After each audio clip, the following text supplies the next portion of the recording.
agora o programa 20 Minutos com Breno Altman.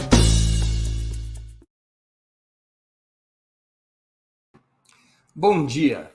Hoje é 26 de janeiro de 2022. Está começando mais uma edição do programa 20 Minutos.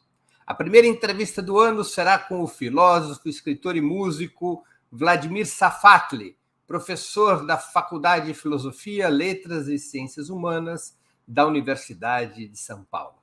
Filho de exilados, nascido no Chile apenas 3 meses antes do golpe militar de 1973, que derrubou o presidente Salvador Allende, Safatli é um dos principais intelectuais brasileiros.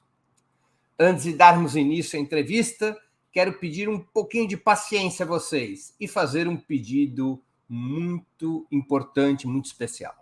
Opera Mundi é um projeto sustentado principalmente pelo apoio de seus assinantes e espectadores.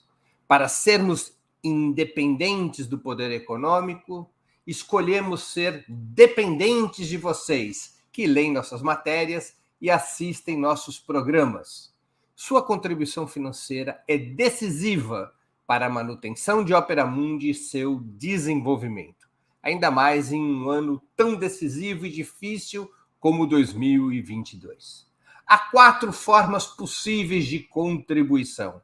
A primeira, você pode se tornar assinante solidário de Opera Mundi em nosso site com uma colaboração mensal permanente. Basta acessar o endereço www.operamundi.com.br/apoio. Vou repetir, www.operamundi.com.br/apoio. Segunda forma de colaboração, você pode se tornar membro pagante de nosso canal no YouTube. Basta clicar na opção Seja Membro em nossa página nessa plataforma e escolher um valor. Terceira forma de colaboração. Durante a transmissão de nossos vídeos, como este, você pode contribuir com o Super Chat ou o Super Sticker. Se colaborar com o Super Chat nos programas ao vivo, sua pergunta será sempre lida e respondida pelo nosso entrevistado, pela nossa entrevistada. Quarta forma de colaboração. A qualquer momento, você poderá fazer um Pix para a conta de Opera Mundi, de qualquer valor que julgue adequado. Nossa chave nessa modalidade, nossa chave no Pix é apoie@operamundi.com.br. Vou repetir, apoie@operamundi.com.br. Nossa razão social é última instância editorial limitada. Além dessas 4 formas de colaboração, lembre-se sempre de dar like e compartilhar nossos programas, pois isso aumenta a nossa audiência e engajamento, ampliando também nossa receita publicitária, tanto no site quanto em nosso canal no YouTube. Bom dia, Safatli. Muito obrigado por aceitar nosso convite. Uma honra ter novamente sua presença no 20 Minutos. Bom dia. Para mim também é uma grande felicidade poder estar aqui partilhando esse momento com vocês. Safatli, depois da vitória de Gabriel Boric nas eleições presidenciais chilenas, você comparou a estratégia da esquerda chilena com a política desenvolvida no Brasil pelo PT e por Lula. Quais seriam, em sua opinião, as diferenças principais entre essas duas vias, essas duas orientações? Olha, bem, obrigado pela pergunta, Breno. Acho que, de fato, é uma questão interessante para a gente poder abordar a nossa situação aqui no Brasil. Eu diria o seguinte, é claro que a situação chilena é uma situação, ela tem uma série de desafios, e ela tem uma série de forças que estão configuradas no seu interior. Quer dizer, eu sei muito bem o que significa a Frente Ampla, e a gente viu a composição do Ministério do Boric, o aceno aos mercados através do seu ministro da Economia, tudo isso é evidente. Só que eu queria insistir num aspecto, é que nós vimos no Chile algo que até então nunca ocorrera. Normalmente nós conhecemos processos de transformação política que começam pela conquista do governo. E a partir da conquista do governo, você tem toda uma dinâmica de transformação institucional e social possível. A América Latina viu isso nos governos de esquerda, em vários casos, em todo esse século XXI. Só que no caso chileno, houve uma inversão do processo. Você teve uma insurreição popular que foi vitoriosa, que conseguiu arrancar um processo constitucional do governo e depois ganhou uma eleição. Então, ou seja, o governo ele não é o protagonista do processo. O governo ele é o continuador do processo. Né? Então, ele entra num jogo de forças completamente diferente, porque ele tem um processo constitucional que ele não controla diretamente e também um processo que, por sua vez, foi fruto de uma insurreição popular no sentido mais tradicional do termo, que a gente possa dar esse nome. Quer dizer, corpos nas ruas que insistem contra a preservação de uma ordem institucional. Então, eu diria, isso não aconteceu no Brasil. Então, isso faz com que o processo brasileiro tenha uma dinâmica completamente diferente. O que nós vimos nesse caso brasileiro, eu interpretaria da seguinte forma: houve um embate entre a direita oligárquica e a direita popular, digamos assim. A extrema-direita que vem de um outro extrato, que não é o extrato das oligarquias tradicionais. Né? Embora, claro, que quando for necessário, elas sabem como se articular entre si. Só que houve um embate. A gente viu esse embate nos últimos 2 anos. E no interior do embate, essa direita oligárquica, ela entendeu que talvez a única saída para conseguir tirar o Bolsonaro do poder era fazendo um acordo com os setores da esquerda que ocuparam uma vez o poder, somente marcado pelo Lula. Né? Então, Lula entra dentro de um grande sistema de pactos de aliança que foi tentado, que era o horizonte possível da nova república, e nunca aconteceu. Né? Que é esse horizonte de pacto, o PT e a ala histórica do PSDB. A gente viu que o Alckmin não vem sozinho. Quer dizer, Lula fez uma série de acenos, foi conversar com a Luísa Nunes. Você tem todo um acerto para governar posteriormente. A gente está percebendo isso muito claramente. É claro, esse horizonte, ele, se por um lado, eleitoralmente, ele pode ser até justificável, porque ele quebra uma série de resistências, garante um pouco uma eleição um pouco mais segura dentro do horizonte, onde até a possibilidade de golpe estava sendo aventada. Né? Quer dizer, politicamente, ele vai ser catastrófico para a esquerda, isso não tem a menor dúvida. Né? Porque você vai criar uma situação, onde a sua margem de manobra é muito pequena. O Lula e o PT poderiam fazer diferente, sendo que aqui no Brasil não teve, como você mesmo constata, uma insurreição popular como a do Chile? Então, essa é uma bela questão. Eu diria que há uma série de questões também pressupostas aí. Primeiro, porque não teve, né? Qual a razão pela qual não teve? Né? E a segunda, bem, o horizonte da política é o horizonte das múltiplas possibilidades. Né? Sempre há um outro caminho. Claro que tem riscos, claro que a questão é saber se você está afim mesmo de bancar certos riscos. O que aconteceu foi que a esquerda pegou o caminho, digamos, aparentemente mais seguro, né? Como sempre foi.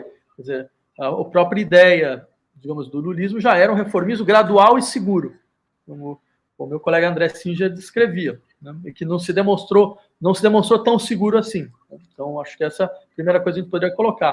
Mas a segunda, por que não ocorreu algo assim parecido no Brasil, eu insistiria em 2 aspectos. Primeiro, nós vimos, ao contrário, nesses últimos anos, uma série de manifestações populares nesse país. O país é um país na rua, já há anos, tanto de um lado quanto de outro. A questão interessante seria por que essas manifestações não ganharam corpo. A gente viu, teve momentos onde teve 1 milhão de pessoas na rua contra o Bolsonaro, há uns 2 anos atrás, sobre a questão das universidades, certo? Mas a questão interessante é por que isso não foi alimentado. Acho que há uma escolha que a esquerda faz nesse caso. Né? Além da questão 2013, que é toda uma questão aberta, de leitura aberta. Mas eu insistiria, há uma caracterização do tipo de ação da esquerda brasileira que não é esse tipo de ação de sublevação popular, de insuflar movimentos de massa. Isso há tempos, não é? Há muito tempo. Então, talvez isso explique um pouco uma escolha que foi feita. Certo? Porque não me parece que há alguma coisa que não havia outra solução. Nós poderíamos ter desenvolvido esse tipo de característica. É claro que isso implica em uma série de riscos, de uma série de tensões, né, que a esquerda não quis comprar. Isso está óbvio. Safato, deixa eu retornar aqui a sua comparação com o Chile. O Gabriel Boric, ao anunciar seu gabinete, aparentemente ele substituiu sua aliança principal, trocando os comunistas, que ficaram sem qualquer ministério de poder. Quais são os ministérios de poder? Justiça, Defesa, Interior, Relações Exteriores e Fazenda. Eles ficaram com trabalho, né? Que é um ministério que nem é das principais pastas sociais, que são Educação, Saúde e Habitação. O PC ficou com 2 ministérios importantes, mas secundários. Enquanto que o Partido Socialista e outras legendas da velha concertação, a aliança de centro-esquerda que manteve o modelo neoliberal depois da ditadura, ganhou muito peso no ministério. Detém hoje ministérios de poder. O Ministério da Fazenda é o atual presidente do Banco Central, que é um homem próximo ao PS, a chanceler, que é uma crítica muito dura de Cuba, Venezuela e Nicarágua, é próxima do PS, a própria ministra da Defesa, neta de Salvador Allende, é do PS e assim por diante. Isso significa que a via chilena de luta contra o neoliberalismo, que você ressaltou em artigos recentes, pode ter sido abandonada antes de começar?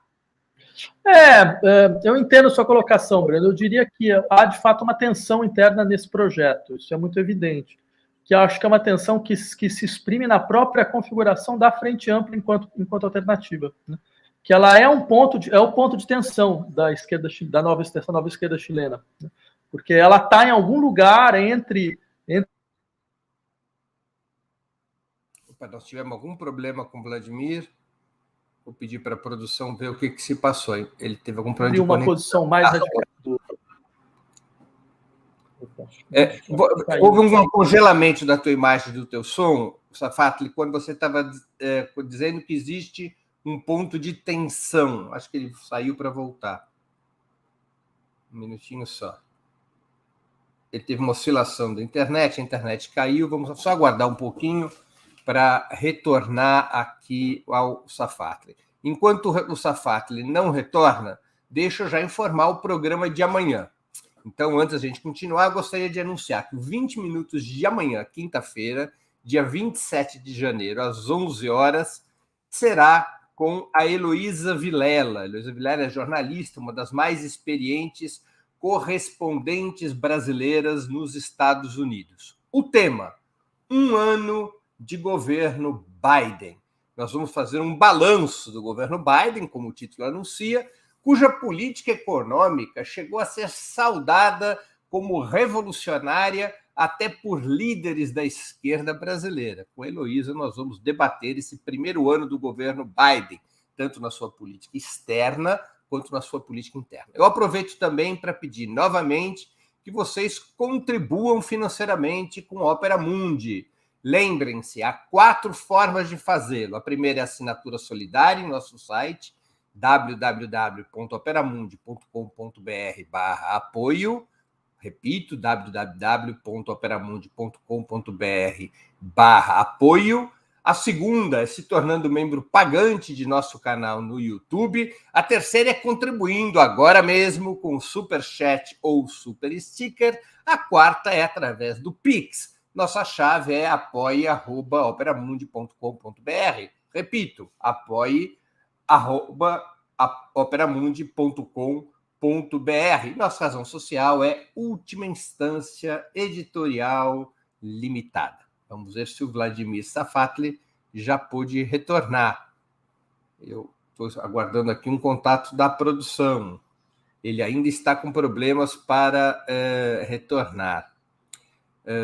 Eu vou aqui já aproveitar para informar para vocês sobre a programação de sexta-feira. Sexta-feira nós vamos entrevistar o ex-ministro da Fazenda, Guido Mantega. Ele chefiou essa pasta, ele foi o principal coordenador da política econômica, tanto do governo Lula quanto do governo de Dilma Rousseff. Guido Mantega, ele nos dará uma entrevista na sexta-feira, às 11 horas da manhã. Safatli retornou. Safatli. Hoje a conexão toda foi... Desculpa. hoje está um pouco instável. Então, eu havia te feito uma pergunta sobre o gabinete de Boric, que aparentemente troca a aliança prioritária com os comunistas por uma aliança com o Partido Socialista e outras legendas da concertação, aquela aliança de centro-esquerda que governou o Chile na maior parte desses 30 anos pós-ditadura, mantendo o modelo neoliberal. Então, você estava começando a responder essa pergunta. Claro. Se a via chilena de luta contra o neoliberalismo, ressaltada por você em artigos recentes, se essa via chilena não estava sendo abandonada até mesmo antes de começar. Não, obrigado por retomar a questão. De fato, eu havia insistido que a própria Frente Ampla ela configura esse ponto de tensão, a frente da qual o partido do Boric, a Convergência Social, faz parte, né? Agora, eu diria que sim, há uma tendência nesse sentido, é inegável, né? Há uma tendência de uma certa maneira, reconfigurar um pouco essa possibilidade da via chilena para o socialismo a partir da consolidação de uma espécie de capitalismo de rosto humano, né? Abandonar, de fato, uma série de pressupostos neoliberais bastante fortes, fortalecer dinâmicas que são, por exemplo, o serviço gratuito de educação, que é uma bandeira clássica mesmo do Boric, que é um sujeito que vem do movimento estudantil, né? Da Camila Valerro, que também faz parte do centro do governo.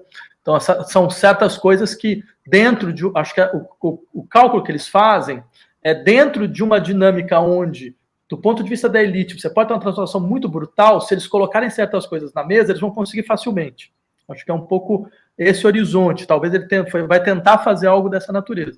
E, de fato, isso pode acabar nisto mesmo. Não há como eliminar esse risco. Só que eu insistiria que o processo ele é mais rico e complexo porque ele tem dois elementos a mais. Volto a insistir. Ele tem um elemento de uma dinâmica insurrecional que não é controlada pelo governo e que pode pressionar o governo e não vê o governo como seu governo orgânico, né? Quer dizer, muitos dos atores não viam a Frente Ampla como um ator legítimo, né? Até pelas escolhas que foram feitas, pela decisão do processo constitucional. Então, você tem uma tensão interessante nesse ponto, que isso pode produzir outra coisa, e eu insistiria, quer dizer, você tem uma dinâmica histórica que nesses momentos, isso não é uma abstração de filósofo, né? Nesses momentos ela tem peso, entendeu? O fato de que, bem, você está num país onde você recupera elementos de um processo histórico que foi profundo. A gente é sempre bom lembrar, a via socialista do Allende, ela era uma via socialista mesmo. O Allende, nos 2 primeiros anos do seu governo, ele estatizou o sistema bancário, né? O que está longe de ser uma coisa anódina, né? Ele estatizou todo o setor de mineração de cobre, que era a base da economia chilena. Então, a proposta era uma transformação que preservava a estrutura institucional da democracia liberal, mas não era um reformismo, puro e simples. Era algo mais do que isso. É por isso que é difícil pensar o caso chileno, porque ele não está dentro da polaridade clássica reformismo-revolução. Era uma espécie de insurreição institucional, digamos assim, institucionalizada, né? Então, eu insistiria, tem esse elemento também, e esse elemento tem peso. Então, a gente vai ver o que vai acontecer. Mas, de toda maneira, é um processo rico, é um processo que pode ter uma série de intervenções, e ele nos lembra da abertura do político. Como o campo político é um campo aberto hoje. Ele não é um campo simplesmente de gestão das piores alternativas ou de gestão dos limites já impostos por nós e por outros. Safatli, ainda eu vou insistir um pouquinho com a sua referência no exemplo chileno. Os argumentos de Boric para ampliar seu governo rumo ao centro, eles são parecidos com os de Lula e do PT. Não haveria como derrotar a direita nas urnas sem esse apoio no segundo turno, e não há maioria parlamentar de esquerda para governar apenas com os partidos da coalizão Aprovo Dignidade, formada principalmente pela Frente Ampla, do próprio Boric, e pelo Partido Comunista. Cenários desse tipo, nos quais supostamente a esquerda não tem maioria eleitoral e institucional, não obrigariam a políticas de frente ampla, isso é, a alianças com o centro e até a centro-direita, como muitos defendem? Sim, o cálculo ele é correto, só que eu acho que está duas questões a serem levantadas aí. Primeiro, em que condições a gente conseguiria ter uma maioria? No mínimo, em uma condição na qual a esquerda dissesse claramente que ela é uma esquerda e que ela tá tentando aprovar candidatos que têm um comprometimento muito claro com um certo processo de transformação. Eu não vejo isso no Brasil mais. Eu acho que qualquer leitor da situação brasileira reconhece. Quer dizer, você entra já numa posição, digamos, de rebaixamento de horizonte, não só de expectativa, mas mesmo de horizonte propositivo. Você não vai eleger deputados que vão falar, olha, a gente vai fazer uma transformação dentro do processo produtivo, onde nós vamos passar fábricas para o processo de autogestão. Você não tem gente falando isso para depois você negociar, entendeu? Para depois falar, não, tudo bem, não vai dar para fazer isso, mas você faz um pouco, algo dentro desse horizonte. Você já entra com o horizonte completamente rebaixado. Então você pode como se jogasse a toalha antes de começar a luta? Exatamente. A metáfora é muito boa. Você já jogou a toalha.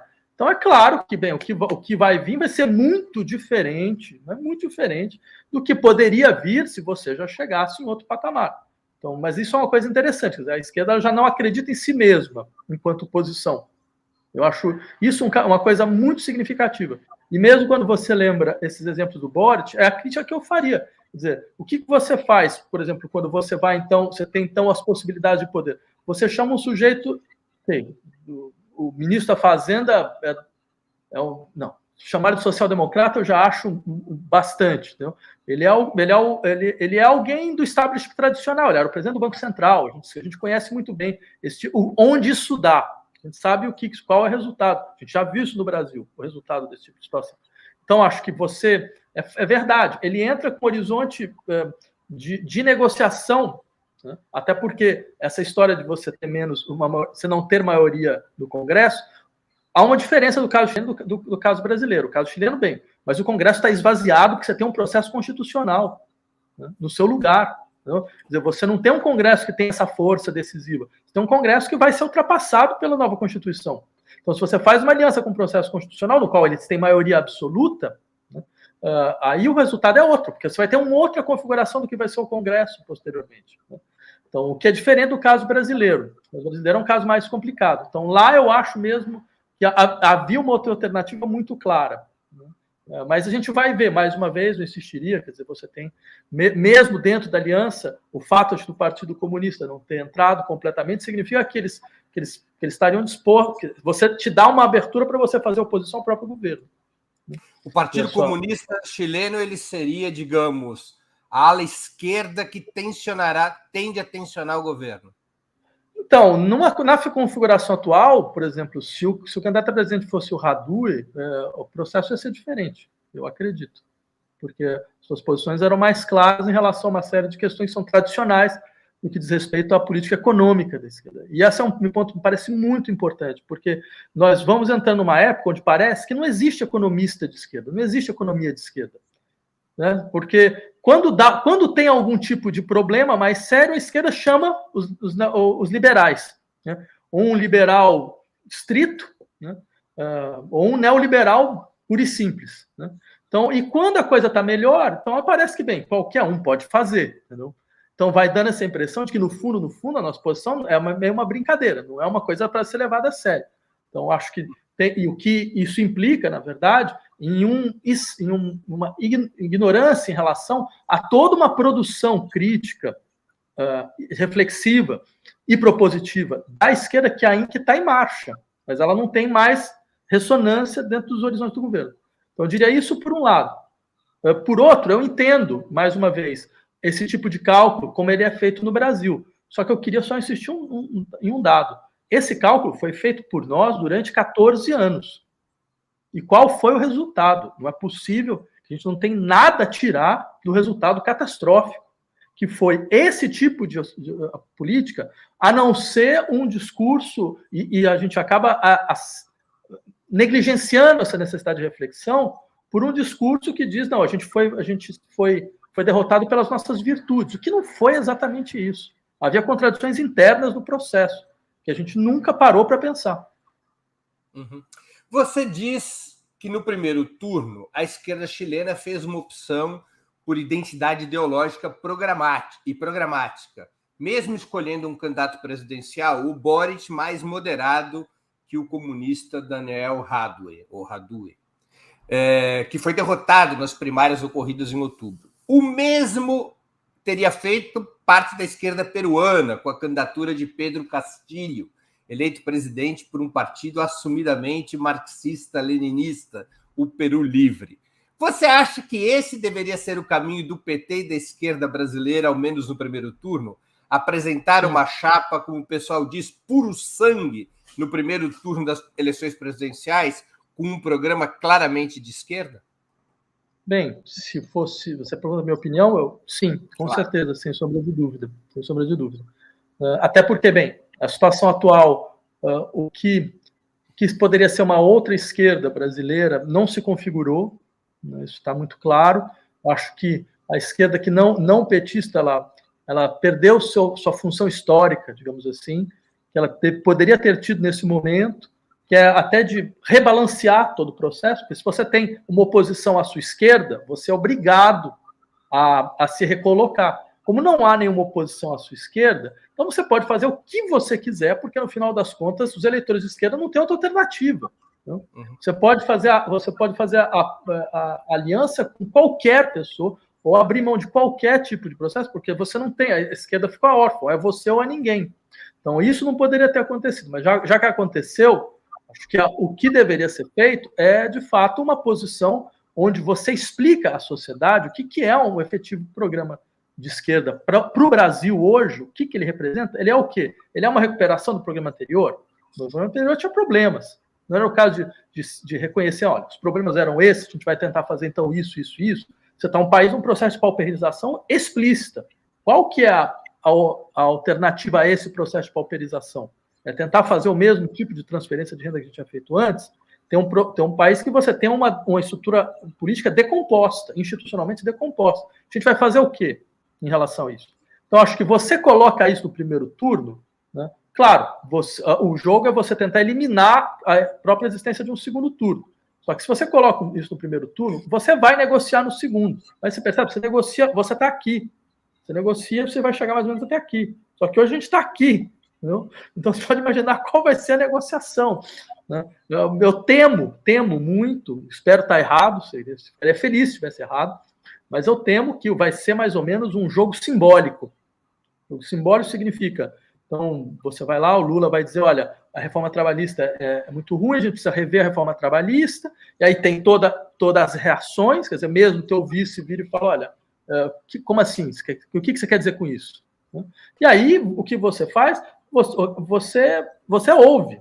Então, no final das contas, você pode até mudar alguma coisa, mas vai ser uma coisa aqui, vai ser outra coisa ali, né? Porque, em última instância, o jogo principal era um jogo simbólico. Era um jogo de mobilização simbólica. Eu entendo que, bem, vindo do estruturalismo, eu seria o último a falar que a estrutura simbólica é simplesmente simbólica, no sentido de inefetivo. Eu sei que isso tem uma diferença, mas a diferença ela tem um limite muito estrito. Uhum. Safato, deixa eu te fazer uma pergunta de um espectador nosso, ele é membro do canal do Opera Mundi, o Leonardo Prado. Professor, será que a correlação de forças nos permite mesmo uma guinada à esquerda? Não são as ruas que nos dariam essa direção? Essa é a pergunta do Leonardo Prado. Leonardo, é importante sua pergunta, mas eu diria que eu temo que a esquerda brasileira tenha sabotado a força das ruas durante muito tempo. Porque fala-se de uma maneira como se, de fato, a esquerda fosse naturalmente minoritária no Brasil.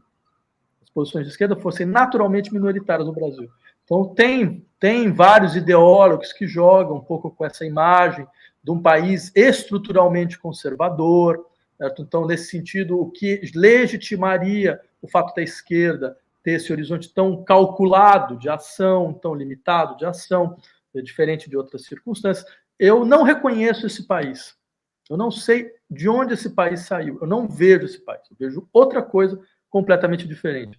Eu vejo um país que tem uma história de sublevações populares enorme, tem uma história de insurreições enormes, tem uma história de luta enorme, e muito desse processo não ganha configuração dentro do jogo político estabelecido. Ele não ganha ressonância dentro do jogo político estabelecido. Então, a minha tendência é, na verdade, dizer isso não acontece, não é porque você não tem força para tanto. Isso não acontece porque a configuração social da estrutura dirigente da esquerda brasileira é outra. Ela é feita para não ouvir isto. Ela é uma estruturação de classe média. Ela vem, todos nós viemos basicamente da classe média radicalizada, que é um setor da classe média. E essa classe média radicalizada, ela pode ter duas características. Ou ela procura um tipo de aliança da sua radicalidade com os setores vulneráveis da população, certo? Ou ela entra dentro de um horizonte de que, não, o problema brasileiro é porque a legalidade não é respeitada. Que diz que essa passagem é uma perspectiva clássica da história brasileira. Um pouco a esquerda brasileira faz o papel de falar, não, mas a lei é outra, porque quem quebra a lei no Brasil não é a esquerda. Quem quebra a lei no Brasil é a direita por definição. Talvez não haja uma esquerda mais legalista no mundo que a brasileira. Porque, no final das contas, o Brasil é um país onde você aplicar a lei já é uma coisa completamente fora do normal. Entendeu? Quase uma revolução. Já é quase uma revolução, se você segue a lei tal qual. Então, mas eu diria, isso acontece pela configuração de classe do núcleo do gente da esquerda brasileira. O Antônio Marcos, outro espectador nosso que contribuiu com o Superchat, eu agradeço e espero que isso incentive outros a contribuírem com o Superchat. Ele diz, professor, a esquerda está morta? Então, eu escrevi um texto com esse título faz 1 ano e meio, mais ou menos. Né? E eu lembro quando eu escrevi, houve uma série de reações, algumas bem violentas. Faz parte do processo, isso é normal, né? Dizendo que eu estava completamente equivocado. Então, a única coisa que eu tenho a dizer, eu sinto que essa frase tenha sido usada pelo Collor, mas no final a frase não era ruim. Eu diria, o tempo é senhor da razão. Assim, o que aconteceu nesse 1 ano e meio depois? Qual foi o que, de fato, do ponto de vista, digamos, dos processos políticos brasileiros, o que efetivamente aconteceu? E onde nós estamos hoje? Né? Nós naturalizamos um tipo de aliança que há 5, 6, 10 anos atrás seria impensável, absolutamente impensável. Tudo bem, dentro de um horizonte de uma frente amplíssima contra o fascismo brasileiro, que existe, que esse é um dos elementos também importantes, houve uma ignorância analítica. E aí é uma autocrítica que acho que todos nós devemos fazer, nossa, da classe intelectual brasileira, da classe política, de não perceber que você tem um fascismo estruturado no Brasil que não vai desaparecer porque o Olavo de Carvalho morreu. Ao contrário, ele vai continuar aí, como a gente vê, por exemplo, em países que tiveram experiências semelhantes, os Estados Unidos, e mesmo quando você perde a eleição, esse processo não se desagrega. Até porque a capacidade que aquele que ganhou a eleição tem de realmente entregar o que promete é baixa. Então, você vai ter um processo de frustração posterior, e eles estão lá preparados. Então, eu acho que esse é um elemento que vai estar presente dentro do cenário brasileiro, absolutamente com certeza. Só que aí tem um outro elemento, né, que me parece muito importante, que é o que foi feito agora não é só uma frente amplíssima contra o fascismo. Foi feito agora é um processo que vai ter consequências. Vai ter consequências dentro da possibilidade de atuação política de um novo governo. A gente conhece processos semelhantes e o que aconteceu com esses países. A Itália teve um processo parecido. Todos contra o Berlusconi. Né? O que acontecia? A Itália, que era um país que tinha uma esquerda fulgurante, era o maior partido comunista da Europa Ocidental, tinha movimentos autonomistas que fizeram maio de 68 durar até 1977, certo? Com toda a sua força criativa. Tudo isso desapareceu. Tudo isso desapareceu. Hoje é um país sem esquerda, simplesmente. Por quê? Dentro dessas coalizões, quem vai ter que abrir mão dos seus princípios é a esquerda. Porque ela vai sustentar a coalizão. E para sustentá-la, ela não pode permitir que os outros atores saiam do horizonte. Né? Então, eu temo que esse vai ser um pouco o nosso resultado.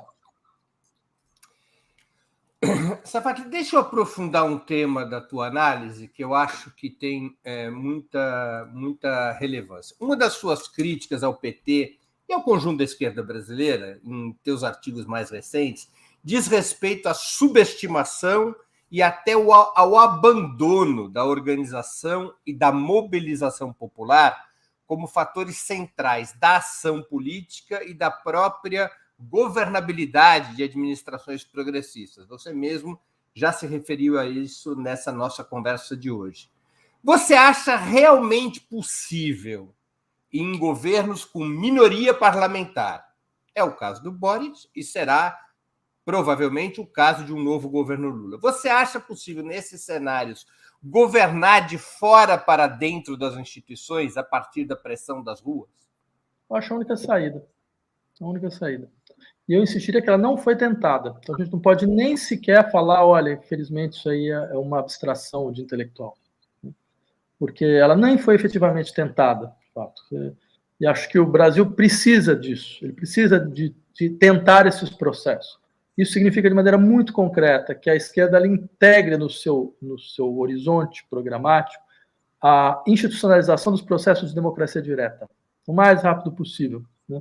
Que ela entenda, quer dizer, a esquerda brasileira ela começou esse processo lá no começo do PT, com a ideia dos orçamentos participativos, a nível municipal. Certo? Era um primeiro passo, mas como o primeiro passo era importante, isso foi paulatinamente abandonado, não foi porque não funcionava. Claro, problemas internos, bem, isso tem tudo, não são os problemas internos que te fazem abandonar seus projetos, te fazem aprimorar os seus projetos. Ninguém ia imaginar que, bem, essa coisa aconteceria de maneira mágica, né, pura e simplesmente. Agora, eu insistiria que, a partir de um certo momento, isso sequer está no horizonte. Sequer está no horizonte. E não só da esquerda, o PT, eu diria toda a esquerda brasileira, no sentido forte do termo. Eu lembraria, em certas circunstâncias onde o pessoal do PSOL tinha me pedido para participar dos programas de governo, de propostas de candidatura para presidente, um dos pontos que a gente defendia com muito ardor era a estrutura de uma república de conselhos. Ou seja, isso poderia começar, claro que você não vai fazer isso do dia para a noite, ninguém acha que as coisas são feitas assim, mas você percebe, se você tem esse processo que vai paulatinamente sendo implementado, você dá confiança para que setores da população comecem a integrar essa pauta com uma pauta sua. Então, por exemplo, existia a ideia de nós fazermos a transferência, momentaneamente, fazer uma transferência de funções. Então, por exemplo, você tem educação. Educação, normalmente, são resultado de políticas que são feitas por pessoas esclarecidas no Ministério da Educação. Se tem pessoas que não estão esclarecidas, a política está catastrófica. Só que nunca foi tentado um processo através do qual não são mais os tecnocratas que vão decidir as políticas educacionais. Nós vamos criar conselhos de professores, todos os professores do sistema público brasileiro, das 50 a 60 mil pessoas. Claro, você tem toda uma logística para organizar, mas eles, dentro do processo de conselho, decidem qual é a política. E o que o Estado faz? O Estado integra, o Estado reconhece. Ele não legisla, ele reconhece. Uma instância que tá no seu exterior. Né? Isso é só um exemplo do que pode ser efetivamente um processo no qual a democracia direta vai ganhando corpo. Eu diria, não vejo nenhuma outra alternativa para uma esquerda que queira preservar a sua força de transformação social do que a trabalhar neste sentido, com todas as dificuldades que isso vai ter, com todos os erros que com certeza isso terá, mas os erros, mais uma vez, nunca foram razão para que você não abandone um processo de retificação que vai te permitir ser cada vez mais eficiente no que você quer. Nós temos uma pergunta da Luciene Cardoso, que se tornou membro pagante do canal do Opera Mundi no YouTube. Eu queria agradecer, ela também está fazendo uma contribuição por Superchat, e ela destaca uma entrevista. A presidente Dilma, numa entrevista, disse, respondendo ao Mário Vitor Santos, que se pudesse pedir algo a um gênio da garrafa, pediria a força do povo para governar juntos. E a Luciene emenda: e Lula, será que pensa nisso? Não, mas a questão da pergunta da Luciana, ela talvez naturalize um ponto, Luciana, que é, eu me pergunto se a questão não é muito se o Lula sabe ou pensa nisso, ou se a Dilma sabe ou pensa nisso. Porque enquanto lideranças populares, eles podem ter até essa sensibilidade do que significa escutar a população, levar em conta alguns desejos que eles conseguem ver dentro de um contato mais efetivo com a população brasileira. Mas não é exatamente esse o nosso problema, eu diria. Né? Eu acho que isso talvez seja um problema que se organiza dentro de uma dimensão muito imaginária. Quais são as características do líder do poder? Eu diria que o que falta é uma estrutura institucional que permita essa força do povo que governa junto. E ela não existe.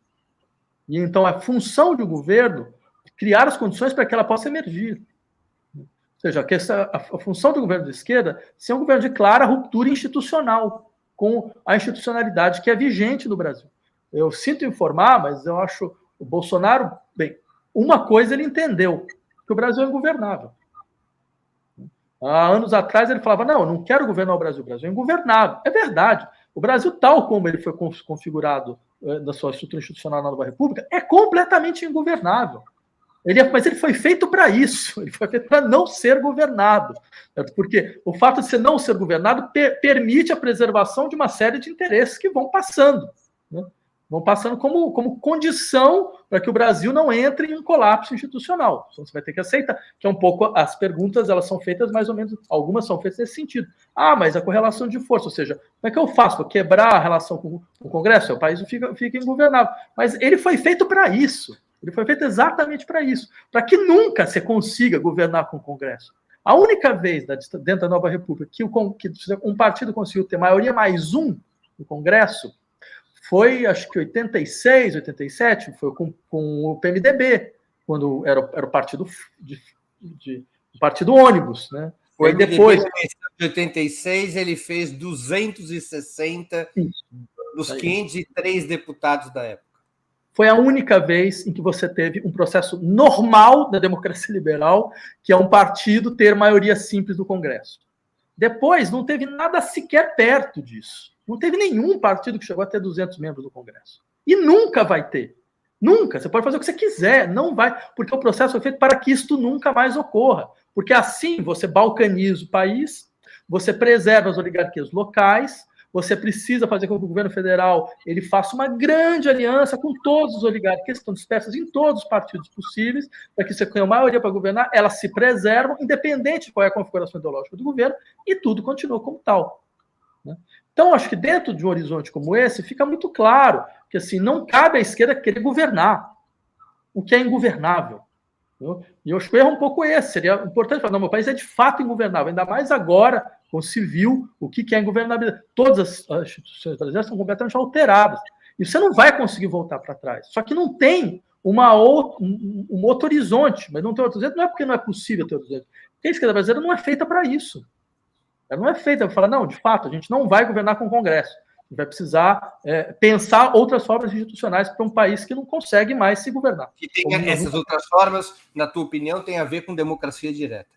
Sim, eu acho que esse é o princípio fundamental da esquerda, igualdade radical e soberania popular. Isso é o que nos orienta. Então, toda a criação política, toda a criatividade política para pensar estruturas de soberania popular imanente. E acho que isso é uma tarefa da esquerda contemporânea. É o ponto que eu acho forte do sistema chileno, da experiência chilena. É o ponto mais interessante. Alguém como o Boric fala, não, eu quero ser um presidente que ao final do governo eu tenha menos poder do que eu tive antes. Eu acho que é um momento de lucidez dele. Fala, não, isso é um ponto efetivo para a esquerda. Você conseguir criar estruturas institucionais onde a figura centralizada do poder não é ela que comanda. Só que eu lembro, só fazendo um parênteses, eu lembro de uma coisa muito engraçada, porque esse debate a gente já teve várias vezes. Eu lembro de ter esses debates dentro de partidos e falar, olha, e ouvir coisas do tipo, não, mas não dá para fazer isso, porque tem uma massa de evangélicos fascistas, tem isso, tem aquilo. Né? Eu pensava, olha só, se você não consegue nem ganhar dentro do horizonte de assembleia, né, as suas posições, mas por que você vai querer governar? Não faz o menor sentido. Se você desconfia da sua força a esse nível, ao nível mesmo de você conseguir criar hegemonia dentro de processos populares, a gente não consegue, porque a gente não tem nem mais o hábito de trabalhar nesse horizonte, de tentar criar essas hegemonias. Safatli, Lula foi eleito em 2002, tendo como vice o empresário José Alencar e implementando gradualmente um programa de inclusão social capaz de associar crescimento econômico, redução da miséria, eliminação da fome e distribuição de renda. Não houve ruptura do modelo neoliberal, é verdade, mas ocorreram mudanças fundamentais nas condições de vida das classes trabalhadoras, o que garantiu 4 eleições ou 3 reeleições dos governos petistas. Essa via não poderia ser retomada com a vitória eleitoral em 2022 a partir desta frente ampla, aparentemente proposta por Lula e pelo PT, incluindo alguém com o perfil de Alckmin como vice-presidente. Não seria possível retomar aquele caminho de 2002, 2003? Não, bela questão. Eu diria simplesmente não. Eu acho que, na verdade, tentar retomar o caminho seria catastrófico. Eu diria por 2 razões. A primeira delas é porque, objetivamente, não há mais um horizonte de conciliação nacional como o que existia em 2002, que permitiu momentaneamente algo daquela natureza. Não existia 30% de eleitores que tinham se configurado claramente dentro de uma perspectiva de ruptura anti-institucional fascista. Então, esse horizonte de conciliação, e não são só os eleitores, porque não são só a questão de eleitores, há setores da economia nacional muito claramente identificados e vão continuar identificados nesse sentido. Por mais que você faça benesses a esses setores, eles se demonstram muito claramente que não é por aí que eles fazem o cálculo, porque eles calculam que um governo como o governo Bolsonaro permite um processo de acumulação primitiva muito mais amplo do que qualquer tipo de conciliação vinculada a certos setores populares pode garantir. Então, você tem uma outra configuração nacional. Imaginar que 2022 é a mesma coisa que 2002 para mim, é uma forma de suicídio. Um suicídio e uma não compreensão do processo histórico. Coisas importantes aconteceram nesse país nos 20 anos que fizeram que a gente está em um outro país, simplesmente. Imaginar que você está no mesmo país, isso pode ser bastante temerário. Isso por um lado. Segundo, eu diria, porque esse processo tinha contradições, imagina. Ele produziu coisas importantes, eu não seria o último a negar, certo? Nós sabemos que quase 34 milhões de pessoas tiveram um processo de ascensão social, certo? Significativo, certo? Você teve aprofundamento dentro do horizonte da educação, você teve aprofundamento dentro do horizonte, digamos, da educação, saúde, salário mínimo, você teve aumento de 50% real do salário mínimo, não são coisas que a gente vai jogar pela janela, é verdade. Só que a questão interessante é, essas modificações, elas se demonstraram frágeis, porque tudo foi perdido, né, e precárias. E mais, por quê? Porque num dado momento, não foi o setor econômico que se voltou contra. É sempre bom lembrar, quando começou a ter esse processo de mobilização contra o governo Dilma, o setor financeiro não foi o primeiro a sair. Eu lembro de entrevistas dos Setúbalos lá do Itaú dizendo não, a gente vai continuar. Eles viram o cavalo andando e depois aproveitaram. Acho que foi mais ou menos isso. E de onde vinha o cavalo? De uma frustração real da população, que via quais eram as contradições dentro desse modelo. Eu dou 2, por exemplo. É sempre bom lembrar, veja, de 2010 a 2014, se a gente pegava as 10 cidades mais caras do mundo, Rio de Janeiro e São Paulo estavam lá. Do mundo. Todo mundo lembra o que era, o que foi a explosão de preço de imóveis nessas cidades nesse momento. Triplicaram os valores. Certo? Então, por quê? Você tem um processo que você não toca a concentração de renda.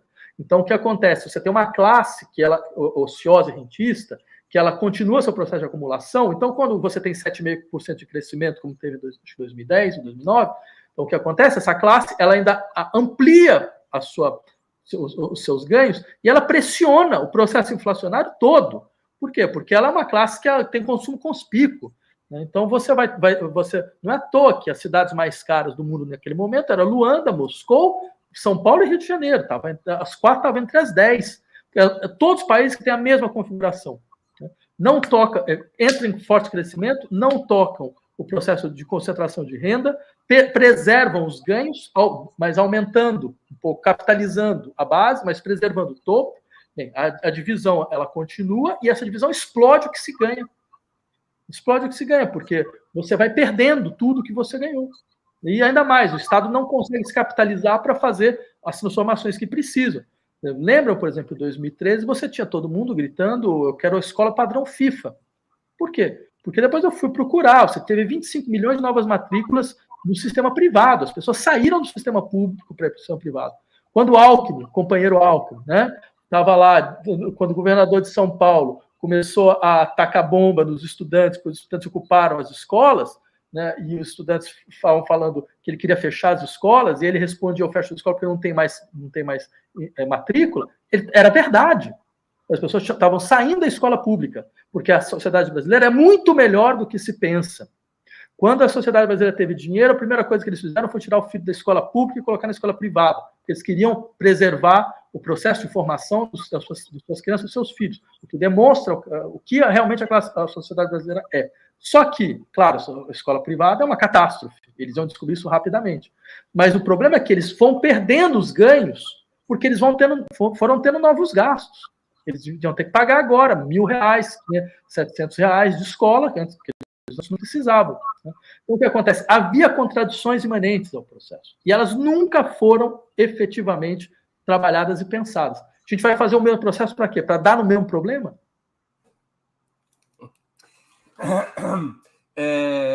Safato, eu vou te ler uma pergunta da Cecília MB, que contribuiu com o Superchat. Queria agradecer a Cecília. Cecília é uma das nossas colaboradoras mais frequentes e generosas.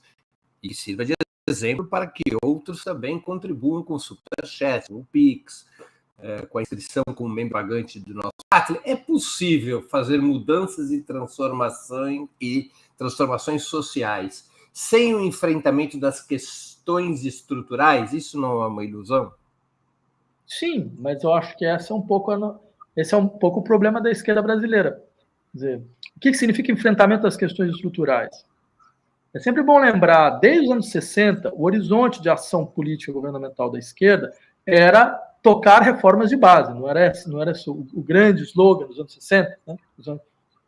Celso Furtado, companhia, insistiam, bem, não adianta você tentar gerenciar o capitalismo, que é um capitalismo de rosto humano, isso não vai funcionar. A América Latina inteira tentou. Ela tentou durante todo o século XXI. E o resultado não é, no mínimo possa dizer, não é reconfortante.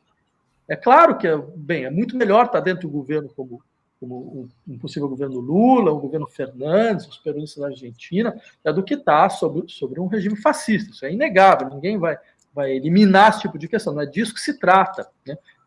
Não se trata de uma certa... se desengajar desse processo de bater desta vez, porque ele vai voltar, vai bater dessa vez um governo fascista que é destrutivo, e principalmente para certas camadas da população, são as camadas mais vulneráveis, né? E destrutivo para a natureza e tudo isso que a gente conhece. Mas o fato é que, eu insistiria isso mais uma vez, não há no horizonte propositivo, nem proposta. Né? O que diz muito a respeito, não é nem no discurso. A esquerda ela defende mais a transformação das questões estruturais. Não tem mais isso. Então, claro, se não tem isso nem no debate, você nem debate em relação a isso. E o que é a questão estrutural? A questão estrutural entre outras coisas, não adianta, você tem estruturas de produção, as estruturas vão ficar intocadas. Então, você tem lá, é sempre bom lembrar, isso é um dado muito concreto. Foi no governo da esquerda brasileira que você teve um aumento brutal da monopolização da economia. A gente criou um capitalismo monopolista de Estado. Né? Aberrações como o JBS, né? Quer dizer, que criou a base, que impulsionou a base da agroindústria, foi financiada com dinheiro do BNDES. Era a ideia lá que se tinha de você criar grandes players internacionais. A custa de quê? A custa de um processo de degradação ambiental, a custa de um processo onde você retira todos os atores de um mercado múltiplo até então. Acho nada disso está presente mais no debate. E o que a esquerda faz, ela se apoia na única coisa que é claro no que diz respeito à sua força de transformação, que são as políticas de reconhecimento. Elas são importantes, elas são fundamentais, elas tocam questões estruturais, da sua maneira também, certo? Mas eu insistiria, ela funciona hoje em chave compensatória. Não tendo como modificar as estruturas de reprodução material econômica da vida social, bem, é a única coisa que a gente pode botar na mesa e falar, não, isso a gente vai fazer diferente. Entendi. Outras questões de espectadores nossos, Safatli. A Adriana Vaz, que contribuiu com o Superchat, ela pergunta: por que as tendências de esquerda, ou outras tendências de esquerda, ainda não se posicionaram a favor de Lula, visto que ele é nossa única saída? Então, Adriana, mas eu não tenho certeza se isso aconteceu, não. Ao contrário, eu não vejo nenhuma tendência de esquerda fora minimamente relevante, fora do horizonte de aliança ao Lula. Até o pessoal chegou nessa posição de esquizofrenia completa, né, de tentar explicar como vai ser possível apoiar uma aliança que não vai ter nenhum compromisso efetivo com aquilo que seria pautas tradicionais da esquerda. Então, eles inventaram de apresentar uma espécie de carta-programa, né? Que, bem, eu insistiria, está longe de ser realmente uma das estratégias mais interessantes, porque, afinal de contas, uma carta-programa vale o que vale, né? Eu posso então chegar, olha, tudo bem, acho interessante, tentei, mas não deu certo, né? O que eu acho que é um pouco o que vai acontecer em larga medida. Então, não vejo muito concretamente, quem, né, que tem relevância, mínima relevância estrutural e política. Eu acho até um problema, porque eu acho que, mais uma vez, acho que seria importante dentro do horizonte como esse, um polo fora, mas um polo fora que empurrasse o debate para outro lado. Né? Porque no final, você pode ter certeza, mas ninguém vai votar, ninguém é irresponsável ao ponto de negligenciar o risco de mais 4 anos de um governo com o Bolsonaro. Só que isso significa o quê? Significa que se não fosse o Lula, ou o Bolsonaro ou o Sérgio Moro, porque também são os dois casos, se não fosse o Lula, fosse o Alckmin como presidente, a gente estaria voltando no Alckmin como presidente. Né? Se não fosse o Lula, mas fosse, sei lá, o Ciro Gomes, fosse quem quer que fosse, a gente acabaria votando, porque esse é o cálculo. Mas dentro desse horizonte não há questionamento, não vejo ninguém questionando. Ninguém vai falar, não, vou embora, não vou votar, não vou fazer nada parecido. O Rafael Kotait, que também contribuiu com o Superchat, pergunta: projeto do Ciro pode ser o caminho à esquerda mais viável no momento? Não, eu não vejo em que esse projeto poderia ser um projeto de esquerda mais viável. Né? É uma espécie, nos seus melhores momentos, uma recuperação de certos horizontes tradicionais do trabalhismo brasileiro, né? que estão completamente fora do horizonte histórico nacional atual. Eu não vejo em que esse processo poderia ter algum tipo de atualidade. Né? Quer dizer, o horizonte trabalhista, que vai ser configurado através da Cidade Nacional do Desenvolvimentismo, ele é um horizonte dos anos 60. Né? E não acredito, em hipótese alguma, nesse tipo de horizonte. Né? Agora, com a configuração do fortalecimento do Estado Nacional, no momento onde você não tem nem burguesia nacional mais, né? Você não tem nem esse pensamento dentro do que seria o seu horizonte tradicional. Eu não vejo muito por onde. Além do que, mais uma vez, eu acho que a postura da esquerda ela tem 2 elementos fundamentais, inegociáveis: igualdade radical, soberania popular. A soberania popular ele não é um traço de lideranças, ele é um traço de estruturas. E não há nenhum comprometimento. Qual o comprometimento? Você transformar estruturalmente o espaço da democracia brasileira? Nenhum. Então, não vejo muito o que seria mais dentro dessa alternativa. Embora, mais uma vez, o jogo é um jogo contra Bolsonaro. Qualquer um que estivesse na frente teria o nosso apoio. O Lula tem teu voto no primeiro turno? Sim, mas qual que é a alternativa? Eu acho, de toda maneira, acho que a questão importante é quais vão ser as configurações. Se a gente quer tirar o Bolsonaro do poder, se esse é o preço, a gente tira.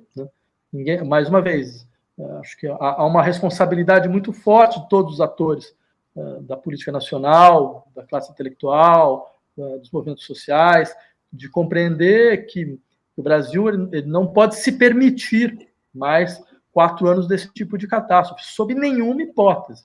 Pode ter outras catástrofes, mas vão ser menores do que essa. Agora, eu acho que vão ser menores do que essa. Mas o que eu acho importante é se preparar para as outras. Isso sim. Né? Safak, uma outra pergunta de uma espectadora nossa, da Luzia Mercedes Gomes, que também contribuiu com Superchats. Então, pessoal, vamos contribuindo com Superchat, Super Sticker, porque nós não somos... Opera Mundi não é uma igreja evangélica, mas a gente depende do dízimo, dessa contribuição dos nossos espectadores, dos nossos leitores. Pergunta a Luzia: caso Lula seja eleito, poderia nos surpreender com uma guinada à esquerda, já que agora todas as forças vão em direção de acabar com o atual governo? Olha, Luzia, eu acho pouco provável. Bem, posso estar errado, mas eu não vejo quais são as configurações objetivas para uma esperança dessa natureza. O que se demonstra é algo completamente diferente. A gente entra dentro de um horizonte conciliatório muito mais forte do que todos os governos que foram organizados pelo PT, com posições muito claras a esse respeito. Volto a insistir, quer dizer, há poucos dias o próprio Lula indicou, não, eu quero fazer um governo de grande coalizão. Ele está dizendo, a vantagem do Lula é que ele nunca esconde o que ele realmente vai fazer. A gente aqui delira um pouco. Né? Mas ele fala muito claramente o que ele faz. Basta ler, basta querer ler. Né? Safatli, o ex-ministro Zé Dirceu tem afirmado que a aliança com a centro-direita e a própria hipótese de Geraldo Alckmin como candidato a vice precisam ser compreendidas no quadro da luta contra a ameaça fascista representada por Bolsonaro. Ou seja, sem uma frente ampla de todos os setores antifascistas, haveria riscos para o próprio processo eleitoral e para a sustentação de um novo governo Lula. Essa argumentação, no teu modo de entender, não deveria ser levada em conta? Eu acho que eleitoralmente ela faz sentido, de fato ele faz esse cálculo, o cálculo eleitoralmente é mais seguro, só que eu queria lembrar o seguinte, riscos existem em vários níveis. Você tem um risco dentro do processo eleitoral, você tem um risco dentro do processo de governo. A gente trocou um risco por outro. Né? Não é que a gente eliminou os riscos. O risco dentro do processo de governo é você não conseguir governar. Não conseguir governar, por quê? Porque você tem um arco de aliança tal que você paralisa o governo. A não ser que você tenta justificar para todos os eleitores de esquerda que um governo de direita agora é necessário, porque ele é melhor do que um governo de extrema-direita. Então, que a gente vai ter que fazer mais ou menos um governo de centro-direita, e é isso que tem para hoje. O que é um risco político. Por quê? Porque o país ele vai ter conflitos sociais. É o que aconteceu com o segundo governo do Perón, por exemplo. Exatamente, você tem toda a razão, toda a razão. A comparação é muito boa. Você tem um país que vai explodir dentro do processo de conflito social, porque um programa como esse não dá conta de reverter o processo de pauperização que a parte da população está submetida. Né? Então, alguém vai ter que ser decepcionado dentro do governo. E eu diria, as elites nunca se decepcionaram com o governo de esquerda no Brasil. Nunca. Né? E não vejo que vai ser agora. Então, o que vai acontecer? Você ganhou, como dizia o Wolfgang Streeck, dentro de suas análises, você comprou tempo. Só isso. Você comprou tempo. E ia explodir agora, vai explodir depois, só que vai explodir na tua mão. Né? E acho assim, o mínimo que se podia esperar é que a gente tivesse preparado, pensando nisso, porque isso virá. Claro. Há uma outra questão. O Haroldo Rogério Bonâncio, que também contribuiu com o Superchat, ele pergunta, Safatli, uma das mudanças estruturais essenciais não seria mudar as Forças Armadas e as relações com serviços de espionagem estrangeiros dentro do Brasil? Sim, certamente. Eu acho uma colocação importante. De fato, as Forças Armadas brasileiras são o rescaldo da ditadura militar, isso se demonstrou muito claramente. Elas conseguiram passar incólumes durante todo o processo da Nova República, não só do ponto de vista da sua estrutura de comando, que ela é um Estado dentro do Estado. Hoje, as Forças Armadas brasileiras é um Estado dentro do Estado de maneira mais explícita possível. Não só aconteceu isso, como ela nunca fez uma meia-culpa a respeito da ditadura militar. Ao contrário, o resultado foi esse. O resultado é o Bolsonaro, que é um governo dos militares. Que, por mais que os militares façam esse jogo de cena de que eles são contrários ao governo, são a ala racional do governo, mas isso é só um jogo de cena. É a maneira que os militares, que não são estúpidos, têm de conseguir estar no governo sem ter que pagar o ônus. É isso. Então, eles fazem o jogo do bad cop e do good cop, né? Eles fazem isso muito bem, sempre fizeram. Fizeram isso durante toda a ditadura militar, né? São treinados para isso. Treinados para isso. Tinha a ala dura e tinha a ala moderada. Então, qual que era o jogo? Não pode bater na ala moderada, porque ela é nosso aliado tático. E o resultado, a gente sabe o que deu. Então, acho que sim, você tem toda a razão. E sobre a questão desse tipo de relação de espionagem, é engraçado. De fato, a gente colocava isso um pouco na conta do complotismo da esquerda. Mas com um sujeito como o Sérgio Moro, aí acho que ele conseguiu ao menos fazer com que o complô se tornasse real. Né? Quer dizer, que ele mostrou que não era bem assim, de fato acontecia. Então, o que coloca uma série de questões ligadas à soberania nacional que são importantes. Né? Safatri, a maioria dos governos progressistas da América do Sul, eleitos a partir da última década do século passado, enfrentaram golpes de Estado ou ameaças golpistas. Em todos esses países, as forças de esquerda acabaram, em algum momento, derrubadas ou derrotadas. A única exceção na América do Sul é a Venezuela de Chávez e Maduro. Faço duas perguntas. A primeira, a contra-revolução burguesa, ativa ou preventiva, é um cenário inevitável em nossa região? A segunda, como enfrentá-la vitoriosamente? A Venezuela, de alguma maneira, nos traz alguma lição sobre como enfrentar a contra-revolução burguesa? Tá, obrigado, Breno. Eu diria, acho que a Venezuela mostra uma lição importante, como não fazer, porque acho que o resultado é um resultado catastrófico, sob todos os níveis. É um país paralisado, né? É verdade, porque, bem, tão ruim quanto o governo, pior que o governo é a oposição. Então, fica nessa situação, onde você não fica totalmente sem escolha, de uma certa forma. Né? Mas eu não acho que ela seja modelo em hipótese alguma. Eu acho que, bem, dentro da tua análise, eu insistiria, sim, a ideia de uma contra-revolução preventiva como elemento natural da ação das burguesias latino-americanas é um fato. Você tem casos, por exemplo, o caso boliviano, você teve um golpe, mas o golpe foi revertido, o que demonstra alguma coisa interessante. Pensar como o golpe foi revertido, quais foram as forças, como essas forças conseguiram se conservar, se preservar e retornar. Então, acho que é um dado. E aí fica, até o caso boliviano é interessante, porque ele mostra a excessiva centralização do poder na figura de fragilizou o processo. É um elemento que acabou jogando, teve a sua função. Bem, a Argentina, ela também tem uma história um pouco diferente, mas é por causa que o peronismo já é um sistema de acordos. Né? Então, acho que ele permite E também a Argentina tem um traço, que eu acho que isso faz uma diferença enorme.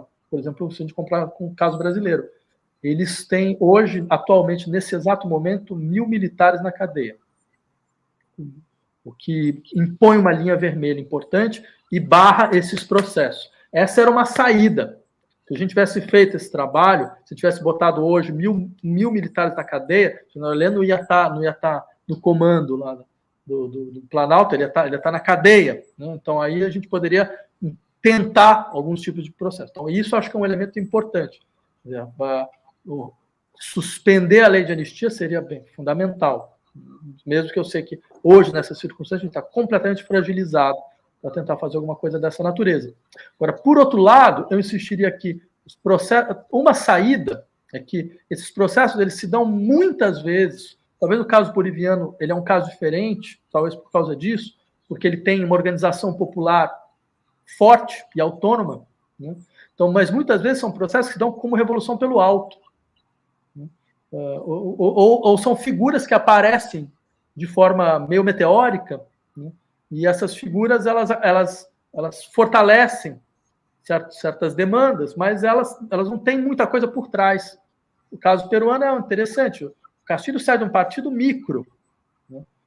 Ele ganha força por causa das greves dos professores, então ele aparece como uma figura muito emblemática, mas você vê, não tem uma dinâmica por trás muito clara, né? Então, por isso que eu acho, mais uma vez, o caso chileno, ele mostra alguma coisa para a América Latina. Também você tem, digamos, partidárias que elas não são elas o eixo central, mas você consegue estabelecer um tipo de relação com esses processos populares. Porque você joga o processo popular para dentro da transformação estrutural do governo. Então, por exemplo, você joga para uma Constituição, eles estão lá. Né? Então, você coloca eles em outro patamar, você cria um certo tipo de relação necessária, que não vai ser simplesmente uma relação de uso, como é muitas vezes o caso da esquerda. A gente usa a força popular sem ouvir o que ela de fato está pedindo, né? Dando compensações muitas vezes simbólicas. Não, sendo que a primeira coisa que a força popular pede é ser poder instituinte. Ela não é força consultativa, é um poder instituinte, ela legisla. Então, esse é que é o lado interessante. Você jogou ela para legislar, então isso dá uma outra força. Seria um caminho interessante. Mas, Safatli, não foi exatamente isso que aconteceu na Venezuela e que explicaria por que o chavismo consegue resistir ao golpismo e ganhar eleições? Então, eu acho que isso ocorreu em um dado momento do processo venezuelano, talvez no começo, principalmente depois das resistências à tentativa de golpe, que eu acho que foi em 2000, se não me engano. 2002. Né? 2002, exatamente. Então, acho que ela teve isso, mas acho que ela tinha um componente que eu sempre achei problemático, que é a consolidação, que vinha talvez do lado militar do Chávez, né? Que era a consolidação de uma espécie de burocracia de Estado alternativa, vinda, nesse caso, da integração da classe militar no interior do governo, que quando o Chávez desaparece, aí entra em colapso completo. Né? Porque enquanto ele ainda estava, quer dizer, ainda tinha, de uma certa forma, uma dinâmica, que era uma dinâmica, como ele era, você tinha um processo popular que era evidente, você ainda tinha essa dinâmica, mas quando ele cai, desaparece por completo. E o problema é um pouco são esses processos do qual eles dependem tanto de uma figura central, que quando eles aparecem, me lembra um pouco a Iugoslávia do Tito, sabe? Quando o Tito desaparece, a Iugoslávia vai junto, não tem mais, né? Eu diria, para mim, dá muito essa impressão, quando o Chávez aparece, a Venezuela vai junto, você tem 6 milhões de pessoas que vão embora do país, né? Então, ou seja, tem uma questão a ser pensada que diz respeito a essas dinâmicas muito centralizadas de poder. Uma pergunta de um espectador nosso, Tarciso Alves, que contribuiu com o Superchat. Outro junho de 2013 poderia começar um processo no Brasil? Eu apostaria nisso. Eu acho que se tem alguma coisa interessante a apostar no país é nisso, que a gente não perca mais uma vez essa oportunidade, que não compreenda como possibilidade de ascensão imediata do fascismo, que não tenha que não volte às costas como a gente voltou. Eu acho que se tem alguma ação política interessante no país hoje é essa, trabalhar para isso. Safatli, a gente está chegando ao final da entrevista, dessa interessantíssima entrevista. E eu vou te fazer as duas perguntas mais tradicionais desse programa. A primeira, qual livro que você gostaria de sugerir aos nossos espectadores nesse início de ano? E a segunda, qual filme ou série poderia indicar a quem nos acompanha? Tá. Bem, a primeira é um merchandising direto, eu peço desculpas por isso, porque é um livro que saiu numa coleção que eu dirijo, que chama Vontade das Coisas, os Animismos e os Objetos, Monique David Menard. Um belíssimo livro de reflexão sobre psicanálise, antropologia e também política. A base da reflexão é porque é errado imaginar que as pessoas, que os sujeitos agem, não que as coisas agem em nós. Por mais que isso possa parecer abstrato, acho que é uma reflexão importante sobre o que significa autonomia e que traz consequências interessantes para outros espaços de pensamento. E aí, sobre o filme, eu havia indicado um filme chama Compartimento número 6. Eu não sei, eu estou uma revolução industrial atrasado, né? Então eu não tenho Netflix, não sei nada como funciona isso, não sei como se consegue, mas eu recomendaria muito a história de uma viagem de trem de Moscou até a Sibéria, e tem o tempo da viagem de trem, tem um tempo lento. Eu acho que é uma reconfiguração da experiência do tempo, da descoberta do acontecimento, que numa sociedade como a nossa, onde o tempo tão destroçado, é uma bela experiência. Safatli, eu queria agradecer muito pelo teu tempo e por essa conversa tão ilustrativa tão interessante. Obrigado por novamente aceitar um convite do nosso programa. Para mim é sempre um prazer, estou à disposição de vocês, sempre um prazer discutir contigo. Muito obrigado, Safatli.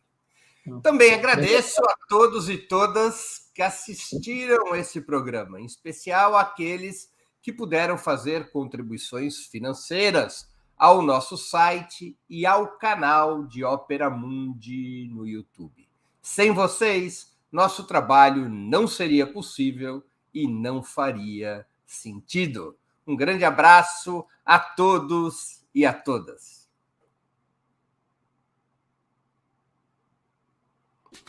Para assistir novamente esse programa e a outras edições dos programas 20 Minutos, se inscreva no canal do Opera Mundi no YouTube.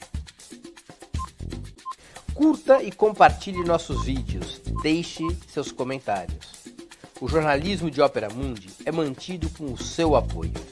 Faça uma assinatura solidária em www.operamundi.com.br. Com um pequeno valor mensal, você nos ajuda no desenvolvimento de um jornalismo independente e de qualidade. Obrigado pela audiência e até a próxima.